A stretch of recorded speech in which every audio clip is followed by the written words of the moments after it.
ಮತ್ತು ಎಲ್ಲ ಬೇರೆ ಬೇರೆ ಮತಕ್ಷೇತ್ರದಿಂದ ಬಂದಂಥ ಎಲ್ಲ ತಾಯಿಯಂದರಿಗೆ ವಿಶೇಷವಾಗಿ ಅಭಿನಂದನೆ ಕೃತಜ್ಞತೆಯನ್ನು ಸಲ್ಲಿಸುವುದರ ಜೊತೆಗೆ ಎಲ್ಲ ನಮ್ಮ ಹಿರಿಯರಿಗೆ ಮುಖಂಡರಿಗೆ ಅಣ್ಣ ತಮ್ಮಂದಿರಿಗೆ ಮತ್ತೊಮ್ಮೆ ನಮಸ್ಕಾರಗಳನ್ನು ಹೇಳಿ ಪತ್ರಿಕಾ ಮಾಧ್ಯಮದವರಲ್ಲಿ ಮತ್ತು ಮಾಧ್ಯಮದ ಮಿತ್ರರಲ್ಲಿ ಕೂಡ ಗೌರವವಾಗಿ ನಮಸ್ಕರಿಸಿ ವಿಶೇಷವಾಗಿ ಬಹಳ ವರ್ಷಗಳಿಂದ ಒಂದು ದೊಡ್ಡ ಬೇಡಿಕೆ ಆಗಿತ್ತು ನಮ್ಮ ಬಾದಾಮಿ ಮತಕ್ಷೇತ್ರದಾಗಿ ಯಾವಾಗ ಚಾಲುಕ್ಯೋತ್ಸವ ನಡೀತೈತಿ ಅಂತ ಹೇಳಿ ಯಾವುದೇ ಹಳ್ಳಿಗರ ಹೋಗಲಿ ಅಥವಾ ಯಾವುದೇ ಪಟ್ಟಣಕ್ಕೆ ಹೋಗಲಿ ಯಾವಾಗ ಚಾಲುಕ್ಯೋತ್ಸವವನ್ನು ಮಾಡ್ತೀವಿ, ಚಾಲುಕ್ಯೋತ್ಸವ ಯಾವಾಗಾರ ಆಗುತ್ತಾ, ಈ ಸಲ ಮಾಡ್ತಾರೋ ಇಲ್ಲೋ, ಏನು ಇನ್ನೂ ಒಂದು ವರ್ಷ ಮುಂದೆ ಹೋಗುತ್ತೋ, ಇನ್ನೂ 10 ವರ್ಷ ಹೋಗುತ್ತೋ, ಇಂಥ ಪ್ರಶ್ನೆಗಳ ಮೇಲೆ ಪ್ರಶ್ನೆಗಳನ್ನು ಒಂದಲ್ಲ ಒಂದು ರೀತಿಯಾಗಿ ಪತ್ರಿಕೆ ಒಳಗೋ ಇನ್ನೊಂದು ಸಂಘಟನೆಯವರ ಒಂದು ಹೋರಾಟದ ಒಳಗೆ ನಾವು ಕಾಣ್ತಿದ್ವಿ.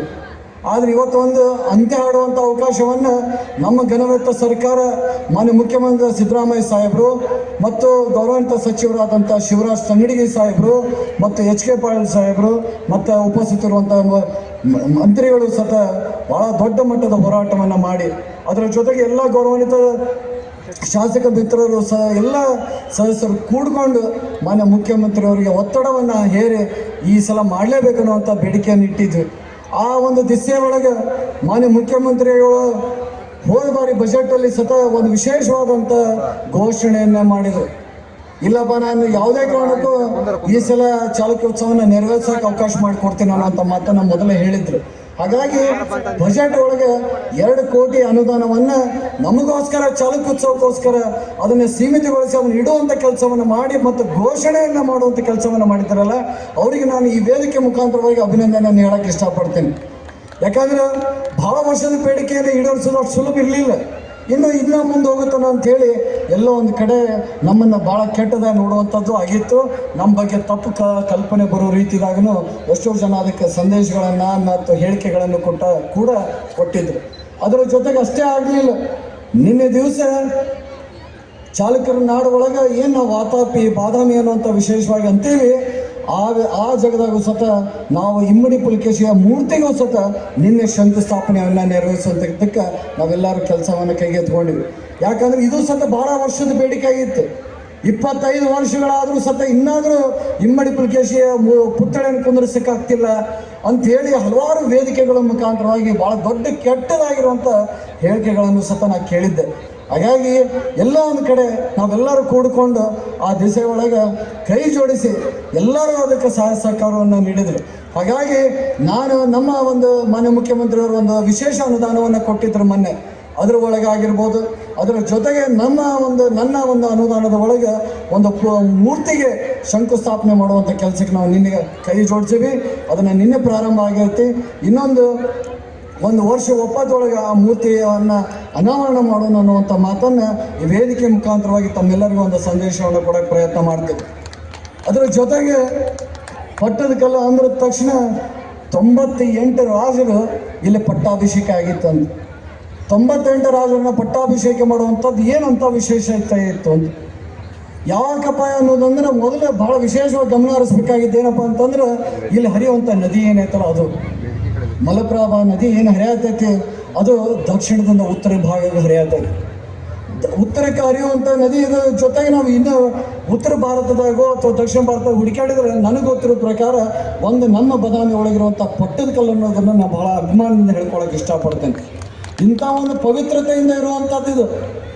ಅಷ್ಟೊಂದು ಪವಿತ್ರತೆ ಇರುವಂಥ ಜಾಗದಲ್ಲಿ ಈ ಒಂದು 98 ರಾಜರಿಗೆ ಪಟ್ಟಾಭಿಷೇಕವನ್ನು ಕೊಡುವಂಥ ಕೆಲಸವನ್ನು ಈ ಪವಿತ್ರವಾದ ಜಾಗ ಮಾಡಿತ್ತು ಅನ್ನೋದನ್ನು ಇತಿಹಾಸದಿಂದ ನಾವು ತಿಳ್ಕೊಬೋದು. ನಮ್ಮ ದಕ್ಷಿಣ ಪತೇಶ್ವರ ಅನ್ನುವಂಥದ್ದು ಅದನ್ನು ನಾವು ಹಿಂದಿನ ದಿವಸ ಹಲವಾರು ಹಿರಿಯರು ಮತ್ತು ಮಹಿಳೆಯರು ಆ ವಿಷಯವನ್ನು ಪ್ರಸ್ತಾಪ ಮಾಡಿದರು. ದಕ್ಷಿಣ ಪತೇಶ್ವರ ಅಂದ ತಕ್ಷಣ ನಾವೆಲ್ಲೋ ಒಂದು ಕಡೆ ಸಣ್ಣ ರಾಜ ಇರಬೇಕಂತ ನಾವು ತಿಳ್ಕೊಂಡಿರ್ಬೇಕು. ಏನು ನಮ್ಮ ಚಾಲುಕ್ಯ ಅಥವಾ ಇಮ್ಮಡಿ ಪುಲಕೇಶಿ ಏನಿದ್ರು ಅವ್ರು ಯಾರೂ ಸಣ್ಣ ರಾಜ ಆಗಿರಲಿಲ್ಲ. ಅವ ಚಕ್ರವರ್ತಿಯಾಗಿದ್ದ.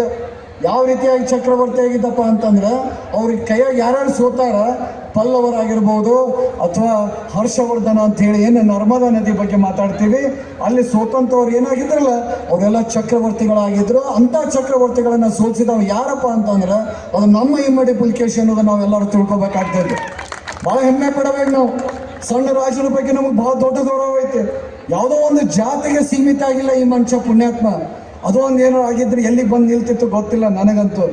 ಆದ್ರೆ ಈ ಪುಣ್ಯಾತ್ಮ ಇಮ್ಮಡಿ ಪುಲಕೇಶಿ ಅಥವಾ ಚಾಲುಕ್ಯರ ನಾಡು ಏನೈತಿ ಅದನ್ನ ಆಳಿದಂಥ ರಾಜರು ಏನದಾರ ಅಥವಾ ಚಕ್ರವರ್ತಿ ಏನದಾನ ಅವು ಯಾವುದೇ ಒಂದು ಜಾತಿಗೆ ಸೀಮಿತ ಆಗಲಿಲ್ಲ ಅಥವಾ ಯಾವುದೋ ಒಂದು ಧರ್ಮಕ್ಕೆ ಸೀಮಿತ ಆಗಲಿಲ್ಲ.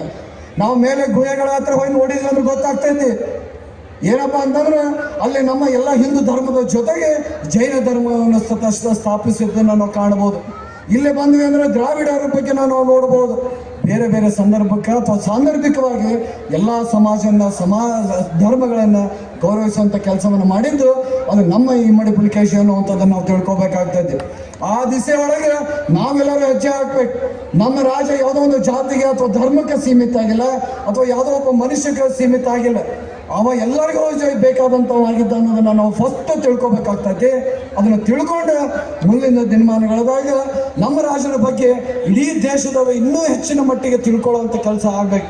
ಅದು ನಮ್ಮ ರಾಜ್ಯದಾಗ ಅಷ್ಟೇ ಅಲ್ಲ, ಇಡೀ ದೇಶದಾಗ ಆಗಲಿ ಅನ್ನುವಂಥದ್ದನ್ನು ನಾವು ಪ್ರತಿಪಾದನೆ ಮಾಡೋಕ್ಕೆ ಪ್ರಯತ್ನ ಮಾಡ್ತೇವೆ. ಇನ್ನೂ ಹಲವಾರು ಬೇಡಿಕೆಗಳನ್ನು ಮುಂದಿನ ದಿವಸ ನಾವು ನಮ್ಮ ಘನವತ್ತ ಸರ್ಕಾರಕ್ಕೆ ಇಡಬೇಕು ಅನ್ನುವಂಥ ವಿಚಾರಗಳನ್ನು ನಾವು ಇಟ್ಕೊಂಡಿವಿ. ಆ ದಿವಸ ನಿಮ್ಮ ಮುಂದೆ ಪ್ರಸ್ತಾಪ ಮಾಡುವಂಥ ಪ್ರಯತ್ನವನ್ನು ಮಾಡ್ತೀವಿ ಅನ್ನುವಂಥ ಮಾತನ್ನು ಈ ಸಂದರ್ಭದಾಗ ಹೇಳ್ತೀನಿ. ಇಲ್ಲಿ ವಿರೂಪಾಕ್ಷ ದೇವಾಲಯನ ಗಮನಿಸ್ಬೋದು. ಪಾಪನಾಥ ದೇವಸ್ಥಾನವನ್ನು ನೋಡ್ತೀವಿ. ಅದ್ರಾಗ ವಿರೂಪಾಕ್ಷ ದೇವಾಲಯನ ಕಟ್ಟಿದ ಯಾಕೆ ಕಟ್ಟಿದ ಅನ್ನೋದಂಥದ್ದನ್ನು ನಾವು ಗಮನ ಹರಿಸಿದ್ವಿ ಅಂದ್ರೆ ಒಂದು ಕಡೆ ಆಶ್ಚರ್ಯವೂ ಆಗ್ತಿರ್ಬೋದೇನೋ. ಯಾಕಂದ್ರೆ ಇಮ್ಮಡಿ ಪುಲಕೇಶಿ ಏನಪ್ಪ ಅಂದ್ರೆ ಕಾಂಚಿ ಒಳಗಿರುವಂಥ ಪಲ್ಲವರನ್ನು ಸೋಲಿಸಿ ಬಂದಾಗ ಈ ದೇವಾಲಯವನ್ನು ಕಟ್ಟುವಂಥ ಕೆಲಸವನ್ನು ಮಾಡ್ತಾನೆ. ಅದು ಅವನ ನೆನಪಿಗೋಸ್ಕರ ಇಟ್ಟಿರುವಂಥದ್ದು. ಅದನ್ನೇ ನಾವೆಲ್ಲರೂ ಗಮನ ಹರಿಸ್ಬೇಕಾಗಿದ್ದಂಥದ್ದು. ಈ ವಿಚಾರವನ್ನು ನಾವೆಲ್ಲ ತಿಳ್ಕೊಬೇಕು. ನಮ್ಮ ರಾಜ, ನಮ್ಮ ಚಕ್ರವರ್ತಿ ಯಾವುದೋ ಸಣ್ಣ ರಾಜರನ್ನು ಸೋಲಿಸಿಲ್ಲ ಅಥವಾ ಯಾವುದೋ ಒಂದು ಸಣ್ಣ ರಾಜ ಅಂತಂದ್ರೆ ಎಲ್ಲೋ ಒಂದು ಕಡೆ 10, 20, 100 ಗ್ರಾಮಗಳನ್ನು ಆಳಿದಂಥ ರಾಜ ಅಲ್ಲ. ನಮ್ಮ ಚಕ್ರವರ್ತಿ ಆಳಿದ ಎಂಥ ಅಂದ್ರೆ 98,000 ಗ್ರಾಮಗಳನ್ನು ಹೊಂದಿದಂಥ ಚಕ್ರವರ್ತಿಯಾಗಿದ್ದ ಅಂತ ಬರೀತಾರೆ. ಇನ್ನೊಂದು ಕಡೆ ಅದೇ ಇಮ್ಮಡಿ ಪುಲಕೇಶಿ ಹೇಳ್ತಾರೆ ತ್ರಿರಾಷ್ಟ್ರಪತಿ ಅಂತ ಕರೀತಾರೆ. ತ್ರಿರಾಷ್ಟ್ರ ಅಂತಂದ್ರೆ ಮಹಾರಾಷ್ಟ್ರ ಹೆಂಗೆ ಕರಿತೇವೆ ಹಂಗೆ ತ್ರಿರಾಷ್ಟ್ರ ಅನ್ನುವಂಥ ವಿಚಾರ. ಅಂದ್ರೆ 3 ರಾಷ್ಟ್ರಗಳನ್ನು ಹೊಂದಿದಂಥವಾಗಿದ್ದ ನಮ್ಮ ಇಮ್ಮಡಿ ಪುಲಕೇಶಿ. ಆ ಇಮ್ಮಡಿ ಪುಲಕೇಶಿಗೆ ಒಂದು ರಾಷ್ಟ್ರಕ್ಕೆ 98,000 ಅಂದ್ರೆ ವಿಚಾರ ಮಾಡಿ 3 ರಾಷ್ಟ್ರಗಳನ್ನು ಕೊಡಿದ್ರೆ ಎಷ್ಟು ದೊಡ್ಡ ಮಟ್ಟಕ್ಕೆ ಒಂದು ಆಡಳಿತವನ್ನು ನೆರವೇರಿಸಿರ್ಬೋದು ನಮ್ಮ ಇಮ್ಮಡಿ ಪುಲಕೇಶಿ. ನಾವು ಅದನ್ನು ಗಮನ ಹರಿಸಾತಿಲ್ಲ. ನಮ್ಮ ಮಕ್ಕಳಿಗೆ ಯಾರಿಗೂ ಹೇಳೋವಲ್ಲಿಗೇನು ಬರೇ ಚಾಲುಕ್ಯ ಉತ್ಸವನ ಬಂದಾಗ ಅದನ್ನು ಉತ್ಸವವನ್ನು ಮಾಡಬೇಕು, ಬರೀ ಅಲ್ಲಿ ಎಲ್ಲ ದೊಡ್ಡ ದೊಡ್ಡ ಸಾಹಿತಿಗಳನ್ನು ಕರೆಸ್ಬೇಕು ಅಥವಾ ಕಲಾವಿದರನ್ನು ಕರೆಸ್ಬೇಕು. ಈ ವೇದಿಕೆ ಮೇಲೆ ಎಲ್ಲರೂ 1 ಅಲ್ಲ 2 ದಿವಸ 3 ದಿವಸ ಮನೋರಂಜನೆಯನ್ನು ತಗೊಂಡು ತಮ್ಮ ಮನೆಗೆ ಹೋಗುವಂಥ ಕೆಲಸ ಮಾಡಕತ್ತೇವೆ. ದಯಮಾಡಿ ಈ ಸಂದರ್ಭವಾಗಿ ಈ ವೇದಿಕೆ ಮುಖಾಂತರವಾಗಿ ನಿಮ್ಮ ಹತ್ರ ಕಳಕಳಿಯಿಂದ ಕೇಳ್ಕೊಳ್ಳೋದೇನಪ್ಪ ಅಂದ್ರೆ ನಮ್ಮ ಇಮ್ಮಡಿ ಪುಲಕೇಶಿ ಬಗ್ಗೆ ಬಹಳ ಹೆಮ್ಮೆಯಿಂದ, ಗೌರವದಿಂದ ಮತ್ತು ಗರ್ವದಿಂದ ಹೇಳ್ಕೊಳ್ಳುವಂಥ ಕೆಲಸ ನಮ್ಮ ಇಡೀ ನಾಡದಾಗ ಆಗ್ಬೇಕು ಅನ್ನೋಂಥದ್ದು ನಾನು ನಿಮ್ಮಲ್ಲಿ ಇರುವಂಥ ಬೇಡಿಕೆ ಆಗೈತೆ ಅನ್ನೋಂಥ ಮಾತನ್ನು ಹೇಳ್ತೇನೆ. ಆ ವಿಚಾರವಾಗಿ ಮುಂದಿನ ದಿನಮಾನದಾಗ ಸತ ಇಮ್ಮಡಿ ಪುಲಕೇಶಿ ಅವ್ರ ಬಗ್ಗೆ ಹಳ್ಳಿಯದಾಗೂ ಮತ್ತು ನಮ್ಮ ಪ್ರತಿಯೊಂದು ಶಾಲೆಯಲ್ಲೂ ಸತ ಆ ಒಬ್ಬ ಚಕ್ರವರ್ತಿ ಬಗ್ಗೆ ಬಹಳ ಹೆಮ್ಮೆಯಿಂದ ಹೇಳುವಂಥ ಕೆಲಸ ಆಗಲಿ ಅಂತ ಈ ಸಂದರ್ಭದಾಗ ಹೇಳಿ, ಕೊನೆಯದಾಗಿ ದಕ್ಷಿಣ ಪತೇಶ್ವರ ಅನ್ನುವಂಥದ್ದು ಅಷ್ಟು ಸಣ್ಣ ಬಿರುದು ಏನು ತೊಗೊಂಡಿಲ್ಲ. ಹರ್ಷವರ್ಧನ ಬಗ್ಗೆ ನಾನು ಹಿಂದಿನ ದಿವಸ ನಾನು ಆ ಹಿಂದಿನ ಕಾರ್ಯಕ್ರಮದಾಗ ಆ ವಿಷಯನ ಪ್ರಸ್ತಾಪ ಮಾಡಿದೆ. ಒಬ್ಬ ಚೈನೀಸ್ ಯಾತ್ರಿಕ ಬಂದು ಹೇಳುವಂಥ ಮಾತಾಗಿತ್ತಂತ ಹೇಳಿದೆ ನಾನು, ಹ್ಯೋನ್ ಸಾಂಗ್ ಅಂತ ಹೇಳಿ. ಅವ ಹೇಳ್ತಾನೆ ಹರ್ಷವರ್ಧನನ ಸೋಲಿಸಿದ್ದು ಅಷ್ಟು ಸಣ್ಣ ಯುದ್ಧ ಆಗಿರಲಿಲ್ಲ ಅಂಥೇಳಿ. ಎಷ್ಟು ದೊಡ್ಡ ಗಜ ಅವನ ಹತ್ರ ಇರುವಂಥ ಸೈನ್ಯದ ಬಗ್ಗೆ ಆಗಿರ್ಬೋದು ಅಥವಾ ಒಂದು ಗಜ ಪಡೆ ಆಗಿರ್ಬೋದು ಎಷ್ಟು ದೊಡ್ಡ ಮಟ್ಟಕ್ಕಿತ್ತು ಅನ್ನೋಂಥದ್ದನ್ನು ಆ ಒಂದು ಸಂದರ್ಭದಲ್ಲಿ ಪ್ರಸ್ತಾಪ ಮಾಡ್ತಾನೆ. ಅಂಥ ಒಬ್ಬ ಉತ್ತರ ಪ್ರದೇಶ್ವರ ಅನ್ನುವಂಥ ಹರ್ಷವರ್ಧನನ್ನು ಸೋಲಿಸಿದಂಥ ರಾಜ ನಮ್ಮ ಮಧ್ಯದ ಒಳಗದಾನೆ. ಅದ್ರ ದುರ್ದೈವ ಏನಪ್ಪ ಅಂತಂದ್ರೆ ನಾವೆಲ್ಲರೂ ಕೂಡ್ಕೊಂಡು ಬರೀ ಬದಾಮಿಗೆ ಸೀಮಿತ ಮಾಡಿಬಿಟ್ಟೀವಿ. ಅದು ಐಹೊಳೆಗೆ ಹೋದ್ರೆ ಇಲ್ಲ, ಅಥವಾ ಬಾಗಲಕೋಟೆಗೆ ಹೋದ್ರೆ ಇನ್ನೂ ಚರ್ಚೆ ಇಲ್ಲ, ಅಥವಾ ಯಾವುದೋ ಒಂದು ಸಂದರ್ಭದಾಗ ಅಷ್ಟೇ ನಾವು ನಮ್ಮ ಇಮ್ಮಡಿ ಪುಲಕೇಶಿಯನ್ನು ತೊಗೊಂಬರುವಂಥ ಪ್ರಯತ್ನ ಮಾಡತ್ತೀವಿ. ಅದಕ್ಕೆ ಕಳಕಳಿಯಿಂದ ಏನಂತಪ್ಪ ಅಂದ್ರೆ ಅವನ್ನ ಸ್ವಲ್ಪ ಕೈ ಬಿಟ್ಬಿಡೋನು. ಅವ ಇಡೀ ದೇಶ ಆಳ್ದವ, ಹೆಚ್ಚು ಕಡಿಮೆ ಗೊತ್ತಿರಲಿ ಪರಿಚಯದಾಗ ಇರುವಂಥವ್ರು ರಾಜ 2ನೇ ಕುಸುರು ಅಂತ ಬರ್ತಾನೆ. ಅವ ನಮ್ಮ ಇಮ್ಮಡಿ ಪುಲಕೇಶಿ ಹತ್ರ ಬಂದು ಸಹಾಯ ಹಸ್ತವನ್ನು ಕೇಳ್ತಾನೆ ಅನ್ನುವಂಥದ್ದನ್ನ ಬೇರೆ ಬೇರೆ ಒಂದು ಲೇಖನಗಳನ್ನ ನಾವು ತಿಳ್ಕೊಬೋದು.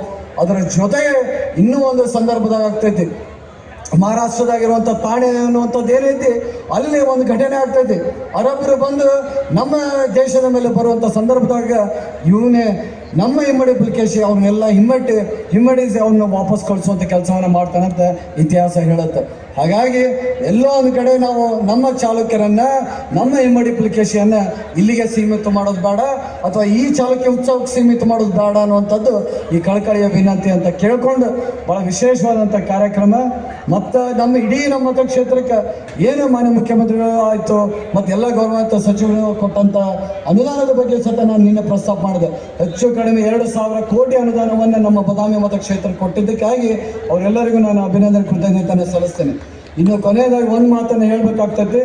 ಇಲ್ಲಿ ತಾವೇನು ಬಂದಿರಿ, ನೀವೇನು ಇಷ್ಟು ಆರಾಮಾಗಿ ಕುಂತ್ಕೊಂಡು ಈ ಕಾರ್ಯಕ್ರಮವನ್ನು ವೀಕ್ಷಣೆ ಮಾಡಾಗ್ತೀರಿ ಅಥವಾ ಈ ಮನೋರಂಜನೆಯನ್ನು ತೊಗೊಳಕ್ಕೆ ಬಂದಿರಲ್ಲ, ನಿಮ್ಮ ಗಮನಕ್ಕೆ ಇರಲಿ, ನಮ್ಮ ಇಡೀ ತಂಡ ಏನು ನಮ್ಮ ಜಿಲ್ಲೆಯ ಒಂದು ಏನು ಅಧಿಕಾರಿ ವರ್ಗದವರಾಗಿರ್ಬೋದು, ಅಥವಾ ನಮ್ಮ ತಾಲೂಕಿನ ಎಲ್ಲ ಅಧಿಕಾರಿ ವರ್ಗದವರಾಗಿರ್ಬೋದು, ಅಥವಾ ಪೊಲೀಸ್ ಸಿಬ್ಬಂದಿ ಆಗಿರ್ಬೋದು, ಬೇರೆ ಎಲ್ಲರೂ ಆಗಿರ್ಬೋದು, ಅದರ ಜೊತೆಗೆ ನಮ್ಮೆಲ್ಲ ಹಿರಿಯರು, ಮುಖಂಡರು ಎಲ್ಲರೂ ಕೂಡಿ ಹಗಲು ರಾತ್ರಿ ಶ್ರಮವನ್ನು ಪಟ್ಟಿದ್ದಕ್ಕೆ ಇವತ್ತು ಈ ಕಾರ್ಯಕ್ರಮ ಯಶಸ್ಸಾಗಿರುತ್ತೆ ಅನ್ನುವಂಥ ಮಾತನ್ನು ಈ ಸಂದರ್ಭ ವ್ಯಕ್ತಪಡಿಸಿ, ಮತ್ತೊಮ್ಮೆ ಈ ವೇದಿಕೆ ಮುಖಾಂತರವಾಗಿ ಅವರೆಲ್ಲರಿಗೂ, ನಿಮ್ಮೆಲ್ಲರ ಪರವಾಗಿ ಅವರಿಗೆ ಅಭಿನಂದನೆ ಕೃತಜ್ಞತೆಯನ್ನು ಸಲ್ಲಿಸುವಂಥ ಕೆಲಸ ಆಗಲಿ ಅಂತ ನಾನು ಈ ಸಂದರ್ಭದಲ್ಲಿ ಹೇಳಿ, ವಿಶೇಷವಾದ ಕಾರ್ಯಕ್ರಮಕ್ಕೆ ತಾವೆಲ್ಲ ಆಗಮಿಸಿದ್ದಕ್ಕಾಗಿ ಮತ್ತೊಮ್ಮೆ ತಮ್ಮೆಲ್ಲರಿಗೆ ವಂದಿಸಿ ನನ್ನ ಮಾತಿಗೆ ವಿರಾಮ ಮಾಡ್ತೀನಿ. ನಮಸ್ಕಾರ.